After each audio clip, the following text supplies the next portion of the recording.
چی میشوند در حقیقت بشبه برنامه‌ای که طریق CNN انتشار شد واقعیت را تحریف می‌نماید بدون بیانات گرفتن سرچشمه‌های تاریخی نابغگان علم و ادب تاجیک میراث ادبی ملت ما را با ملت دیگر متعلق می‌داند که متاسفانه خیلی بحث برانگیز است. من باور دارم که در این راستا عالمان و دانشمندان شناخته ما با دلایل‌های غیرناپذیر و خواستگان فرهنگ و ادبیات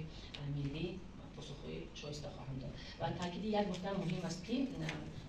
خیلی اهانت می‌کرد تهدید تنها به تاریخ و فرهنگ تاجیک نیست بلکه به حوزه عالم‌شمول ادب فارسی نیز هست و اطمینان دارم که از جانب عالمان و مورخان کشورهایی که شامل حوزه ادبی فارسی هستند حتما واکنش به عمل می‌آید و چون این یک چیز به نظر گرفتن در پارت این اندیشه‌های بی‌زمینه هستند اظهارات رسمی کشوری همسایه نیست پاسخ باید به این عمل با رعایت معیارهای دیپلماتی قاطعانه ولی در همین پای باشد. اطمینان دارم که از جانب عالمان تاریخ‌شناسان